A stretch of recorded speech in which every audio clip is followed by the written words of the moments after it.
Всем героям большой-большой привет, с вами на связи Импреза, и сегодня будем рассматривать такого персонажа, как Дед Мороз. Выбил я его в рулетке, купил там этот пакет с билетами, покрутил его и, соответственно, из 4 героев выбрал именно Деда Мороза. Не стал выбирать Лепрекона, чем-то вот Дед Мороз мне как-то больше понравился, больше вижу в нем как бы смысл для себя, поэтому решил выбрать именно его. Итак, давайте по традиции посмотрим его базовые характеристики. То есть здесь мы с вами можем понять, что очевидно он нам нужен для того, чтобы фармить именно монеты, потому что у него здесь идет бонус монет повышенный по сравнению с остальными героями, да, и плюс у нас идет прибавка в виде бонуса очков опыта на 7,5%. Причем, если мы с вами будем прокачивать, точнее повышать уровень звездного ранга, бонус монет у нас будет с вами потихонечку расти. То есть с каждым открытым лепестком мы с вами получаем бонус монет плюс 2%. Итак, какие у него вообще в принципе есть особенности, там такие странности, интересные моменты, какие присутствуют у него в целом. Ну, во-первых, когда вы его открываете, вам игра тут же дает 350 или 375 на него осколков, то есть вы его открываете, и он у вас сразу становится вот примерно вот в таком состоянии, то есть там будет у вас примерно 3,5 звезды. Ну, может быть, чуть больше, я просто не помню, были у меня осколки на него или нет, скорее всего, не было. Дальше. Разница по количеству монет. Допустим, вот я его использую на 140 уровне, и разница по сравнению с обычными героями за количество монет, которое при повышении уровня идет, да, вот таким зеленым текстом идет, уровень повышается, на автосбор вот этот автовыбор уровня по умолчанию ставим мы на монеты, ну, то есть авто ставим, он там, если здоровье позволяет, то он берет монеты. Ну, как правило, всегда это идут монеты. И вот эта разница по сравнению с обычными героями, она у меня составляет примерно 22 тысячи монет. Да, это, возможно, покажется вам малой суммой, но в перспективе, если мы сделаем с вами на нем огромное количество забегов, то все это выливается, в принципе, в такую достаточно приличную сумму. Поэтому не стоит здесь расстраиваться. Ну, хотя в какой-то степени, мне кажется, это маловато. Ну, тут еще, конечно, все будет зависеть от того, что...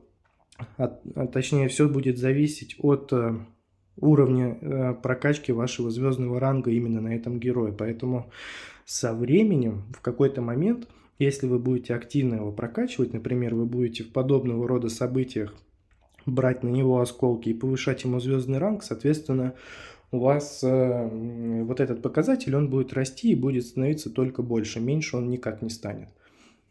По экипировке здесь, в принципе, все достаточно просто и понятно, тут далеко ходить не нужно, то есть здесь у нас идет полностью набор аристократа, если мы идем с вами на нем фармить.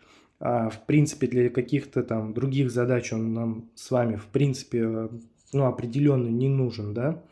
Вот, и по самоцветам здесь у меня все стандартно, то есть по максимуму поставил все на монеты, по максимуму поставил все на ключи, добавил мародер. Кстати, также хочу напомнить, если вы хотите посмотреть, допустим, вот вы не знаете, да, что значит мародер.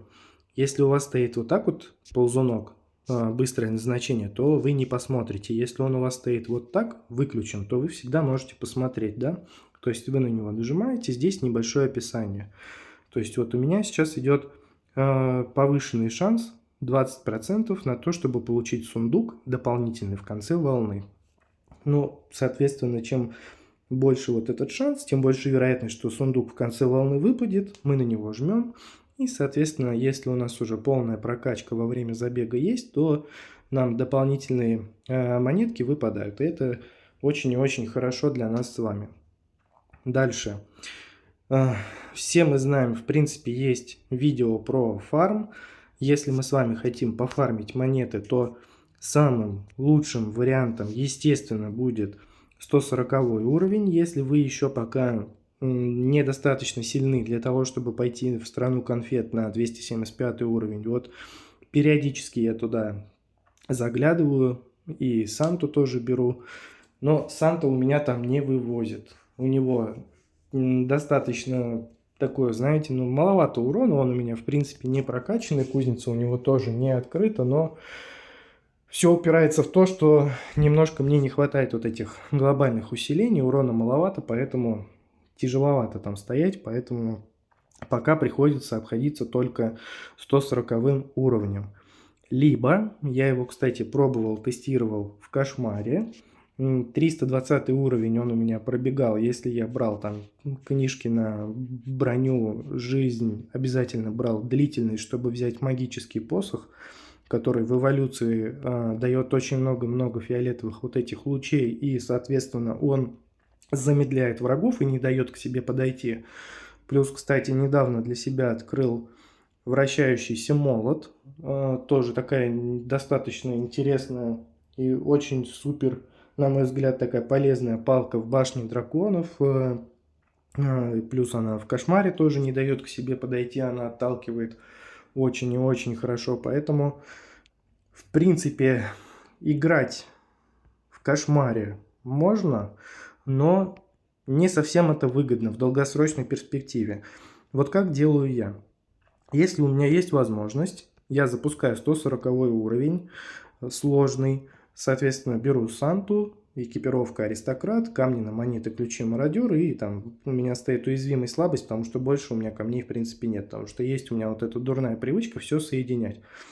У вас, если не бесят вот эти вот моменты по камням, то есть если вы, допустим, способны сохранять 2 камня 5 уровня, к примеру, то у вас там может быть все по-другому. Либо только на монеты, либо только на ключи. Ну вот у меня вот как-то получается вот так сбалансировано. И в принципе ничего в этом для меня такого страшного нет. Я ничего в этом плохого для себя, по крайней мере, не вижу. Хотя и понимаю, что в какой-то степени это неправильно.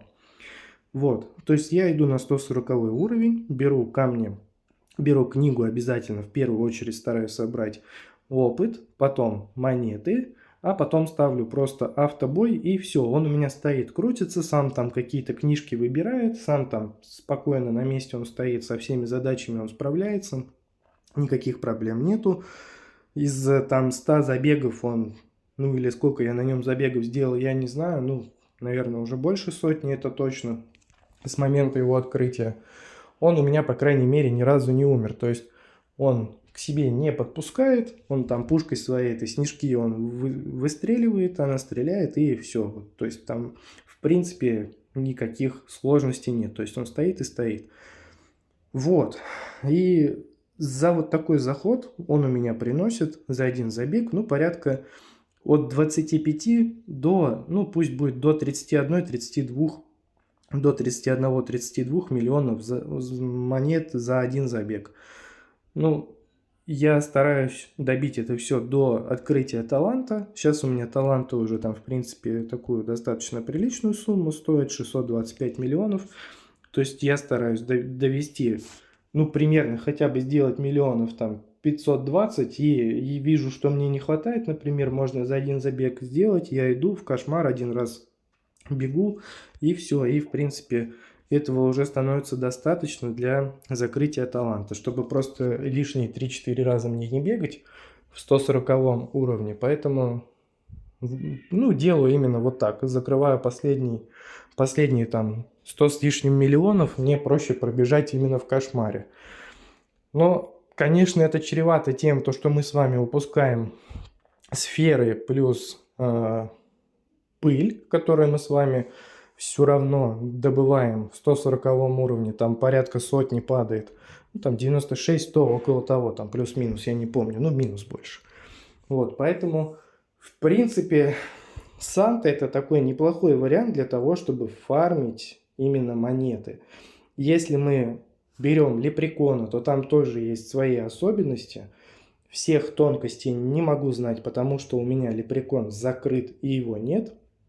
Вот. Но знаю точно, что если вы играете на лепреконе, то питомец лучше, питомца лучше не использовать, его лучше убрать, чтобы монет было побольше, да, вот такой вот небольшой абсурд, ну, есть там свои тонкости. И плюс, играя за лепрекона, нужно активное вмешательство игры, то есть мы должны с вами процесс контролировать.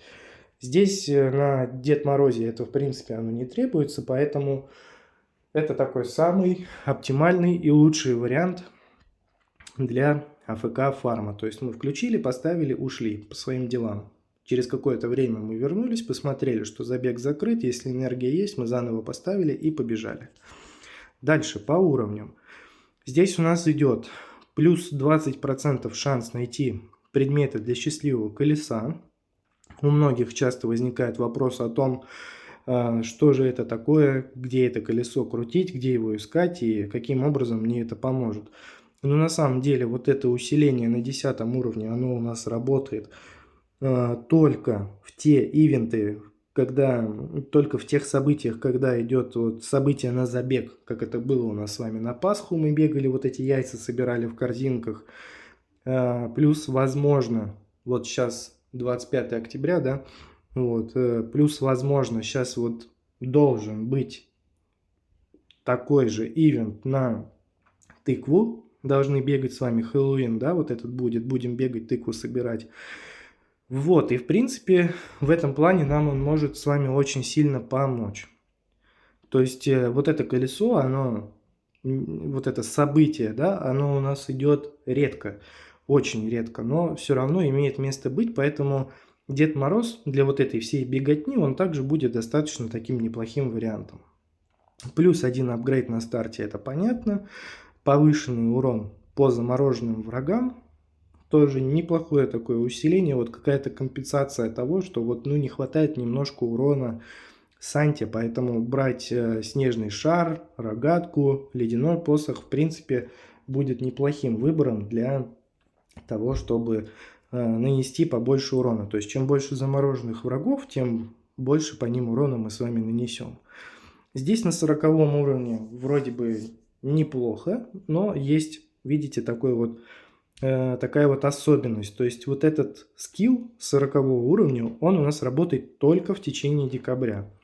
И когда наступит декабрь, вы можете по, допустим, там, по топовым гильдиям пробежаться, и вы увидите, что большая часть людей, у кого, например, еще пока не закрыты таланты до максимального значения, вы увидите, что большая часть людей, она сидит именно на Дед Морозе. То есть там в гильдии очень много вот этих Дед Морозов будет в иконке профиля стоять.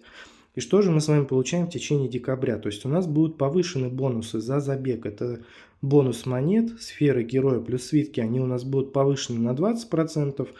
Плюс 5% шанс на получение золотого ключа и в 2 раза выше шанс получить серебряный ключ, а именно 10%.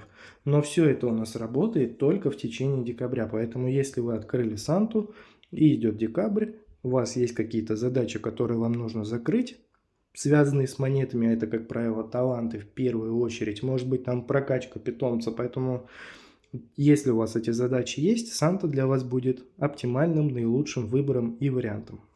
Итак, на 50 уровне у нас идет глобальное усиление в виде плюс 10% к магнетизму. Это очень-очень полезное усиление, редкое, поэтому не стоит его упускать. Если у нас есть возможность с вами забрать Дед Мороза, то, соответственно, мы с вами будем чуть-чуть раньше собирать вот этот опыт. У нас пошире будет область действия захвата вот этих вот шариков опыта, которые лежат, мигают они там сине-зеленые. Вот, и, соответственно, нам будет немножко легче и немножко быстрее мы с вами будем собирать тот сет, который нам с вами нужен. Тот, ну, билд, сет, без разницы, сборку. Что хотел сказать, я думаю, вы поняли. Плюс 10% к области эффектов, но тут это не столь важно на самом деле. Все герои у нас получают также бонус в виде 2,5% к опыту, то есть мы чуть-чуть быстрее с вами будем собирать те самые книжки, там оружие и так далее. Вот. На 80 уровне у нас подарочная мина. Санта сбрасывает подарочную бомбу каждые 3 секунды, которая взрывается на 1000% урона от оружия. когда враги к ней приближаются. Ну, такая вот своего рода прибавка у нас идет к урону. Также все герои, которые разделяют фракцию, получают бонус к тому, чтобы 1%, к тому, чтобы получить золотой ключ. У нас вот этот шанс выпадения, он будет выше на 1%. Допустим, тот самый пьяный мастер, баварец, да, который с пивасом у нас бегает, с кружкой пива, и непонятно, что делает своей струей.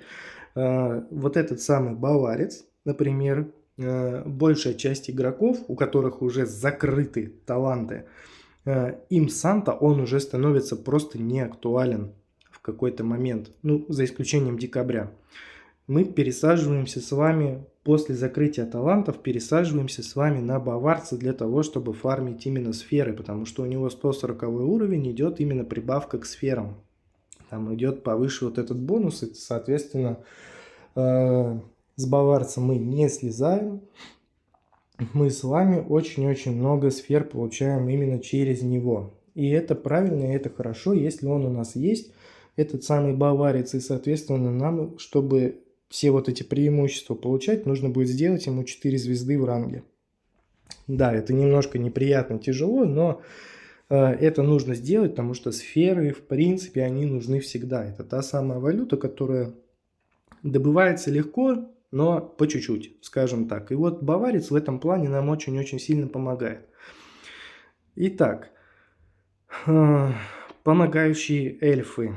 Убийство врагов заполняет ульту, призывает 10 эльфов на 10 секунд атакующих врагов с 50 уроном в 50% от оружия.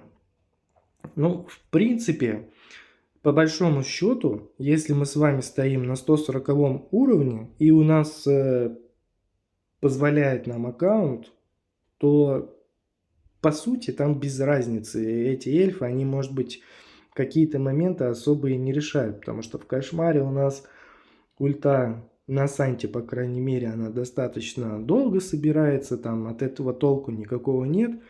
Вот, и разница, кстати, в кошмаре там по сравнению с обычным героем, она составляет порядка там 6-7 миллионов монет за один забег. То есть, если я бегу за обычного героя, у меня там выпадает около, ну, по-моему, 102 миллиона монет на 320 уровне. Если я бегу за Санту, то там порядка 108 миллионов монет выходит. Вот примерно вот такие цифры. То есть, но если я бегу за обычного героя, я бегу легко, без проблем и не напрягаюсь. Если я бегу за Санту, здесь, ну, по крайней мере, на данный момент я немножко нервничаю там в каких-то моментах, потому что все зависит от того, соберу я вот эту книжку с длительностью, вот это оружие, магический посох, и возьму я книгу длительности или нет. Выпадет мне книга жизни, книга брони, тоже от этого много зависит, поэтому там немножко вот такая напряженная игра, но это увлекает, это интересно, ну, как бы можно погибнуть во время забега, да, и у нас идет, просто мы, получается, жертвуем вот этой энергией. Ну, соответственно, на мой взгляд, лучше не рисковать и бегать просто вот обычными героями, зато стабильно, да, вы там поменьше будете зарабатывать, но лучше уж пусть будет так. Снова у нас идет глобальное усиление в виде 5% к шансу найти предметы для счастливого колеса на беготню. И если до 100 уровень 140, если мы с вами открываем, у нас идет прибавка в виде 5% к шансу получения дополнительного золотого ключа. Но о чем это говорит? То есть, также нам с вами этот герой будет полезен для того, чтобы собирать ключи. То есть мы, допустим, можем бегать на первый сложный уровень также без остановки, используя Санту, и, соответственно, этот показатель по ключам при вот этом открытом уровне у нас вероятность выпадения золотого ключа, она будет выше, и, соответственно, быстрее мы с вами будем собирать вот этот долгожданный героический сет. Вот. Ну не сет, а шмот. И, соответственно, вот это усиление, вот этот уровень, прибавка на этом уровне, она достаточно неплоха. Так, ну и в принципе бегать на нем смысла нет, это герой не для атаки, это герой именно для фарма. Можно было бы, конечно, попробовать пробежаться там и на 140 уровне, но это в принципе будет долго, то есть я могу вам просто сказать, вот как я озвучил это ранее, что показатель собранных монет, нет смысла абсолютно смотреть на урон, на то, какое количество урона нанесет то или иное оружие в той или иной сборке, да. Есть смысл только в том, чтобы смотреть на показатель заработанных монет. Итак, если мы с вами бежим на 140 уровне и у вас полностью закрытый календарь, как у меня, 420 дней вы отыграли, ну либо отыграли количество дней меньше, просто покупали дополнительные дни, то у вас этот показатель по количеству монет будет примерно 25-32 миллиона, да, скажем так. Если вы идете в кошмар, то порядка там 106 или 108, ну там, конечно, фиксировано, порядка 108 миллионов монет вы будете получать на 320 уровне. За 275 уровень пока, к сожалению, сказать не могу за страну конфет, потому что не получается у меня выстоять до конца. Количество насыщенности мобов на этом уровне достаточно велико и не хватает. Санти у меня он пока что не справляется. Попробую потом чуть-чуть попозже еще, когда урона прибавлю. Но я думаю, что все решит открытие таланта с героическим вот этим показателем. Множитель вот этого урона прибавится. И в принципе уже должна картина очень и очень сильно поменяться. Итак, по скиллам, кстати, есть один момент.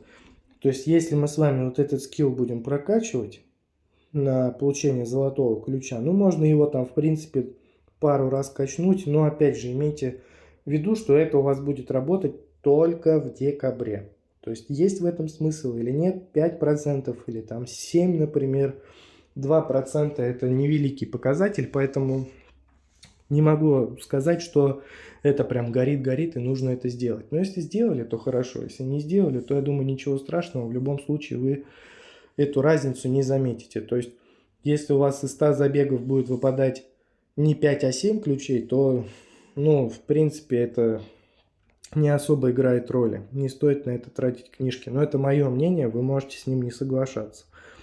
Дальше, подарочная мина.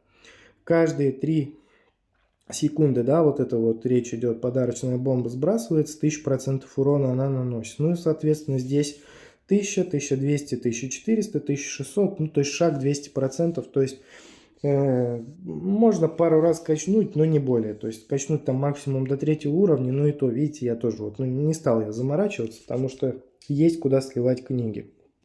Не буду я этого делать. Потому что в какой-то момент Санта вообще для нас, он перестанет быть актуальным героем, и все. Логика примерно такова. И помогающие эльфы, вот тоже я не могу сказать, что есть в этом определенный смысл. У нас в течение 10 секунд бегает 10 эльфов. Если мы его прокачаем, то количество эльфов у нас будет расти с шагом в 2 штуки. Нельзя сказать, что эльфы это люди. Ну, либо можно сказать, не увлекаясь вот этой всей мифологией. Поэтому тут смотрите сами. Я бы не стал делать, и, соответственно, видите, вот у меня тут по первым уровням все. Мне самое главное это именно бонус монет. То есть вот он у меня бегает, монета зарабатывает и все. Так, ну и давайте здесь, кстати, посмотрим еще в кузницу, потому что кузница у нас открыта. Игра у нас рекомендует брать область удвоения и перезарядку, но я не заморачиваюсь, если я запускаю автозабег, то все, вот пусть он там сам все выбирает, что ему надо. Он там порой бывает чудеса вытворяет именно с книжкой. Он сам берет уклонение плюс дротики, и, видимо, из-за того, что вот этот урон повышенный по отравленным врагам идет, он там достаточно неплохой показатель набивает, и, соответственно, монет чуть-чуть побольше приносит. Ну, это так, на заметку. Так, укрепление льда. Здесь либо повышенный урон, либо больше 10, либо будет у нас выше область эффектов. Ну, здесь я бы выбрал левую сторону, не буду объяснять, просто, на мой взгляд, урона много не бывает, область там, в принципе, тоже она особо роли не играет. Ну, вот, чем больше урона, тем лучше. Здесь Тоже вот скорость снарядов, ну будет он лететь чуть-чуть быстрее, но что нам это даст? А показатель в 1.1, он в принципе даст неплохую прибавку. Глобальное усиление у нас идет на повышение получения дополнительного золотого ключа в виде 5%. Вот это нам с вами очень-очень-очень нужно сделать. Постарайтесь это сделать, потому что чем быстрее мы с вами соберем экипировку, которая будет выше уровнем, тем нам с вами будет, в принципе, это прибавит вам просто все. Это прибавит вам и здоровье, это прибавит вам урон, это прибавит вам либо там слот у вас откроется, либо какое-то дополнительное умение в экипировке, которое открывается только с открытием уровня. Поэтому вот эта глобалка, она очень-очень полезная. Она очень-очень сильная. Несмотря на то, что шанс небольшой, 5%, мы с вами никаким образом это в принципе усилить не можем. Вот можем усилить только за счет вот этого глобального усиления. Ну и здесь я не знаю, есть ли смысл все это открывать, за суперы точно нет. Если у нас каким-то образом там вдруг выпадет так, то что у нас будут жетоны, ну там, например, ну мало ли, может быть на арене выпадет такая штуковина, что вот можно будет прокачать, и мы с вами, допустим, прокачали, да, подарочная пушка будет у нас выстреливать набитым подарками снежным комом, да, то есть вот такая будет эволюция. И здесь взрыв подарков наносит на 20% больше урона, а его радиус увеличивается на 20%. То есть урона больше, область больше. Хорошо. Увеличивает количество отскоков снежного кома на 3, скорость кома увеличивается на 20%, а урон на 10%. Ну, тут, в принципе, наверное, все-таки лучше правую сторону поставить, хотя стоит поэкспериментировать. То есть, в любом случае, до 3 уровней нам нужно с вами прокачать, а все, что стоит здесь, ну, тут либо лево, либо право, в любом случае всегда это можно поменять, и разницы абсолютно никакой нет. Ничего вы не потеряете, если, допустим, поставите сначала левую сторону, потом не понравится, поставите правую. То есть, в принципе, все это поправимо.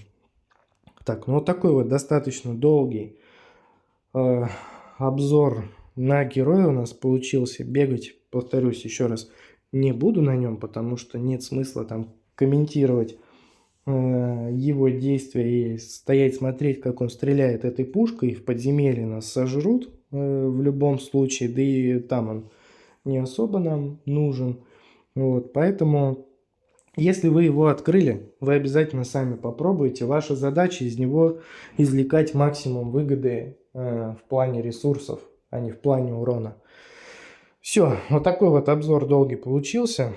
Целых 28 минут. Всем огромное спасибо, кто досмотрел до конца. Всем пока-пока.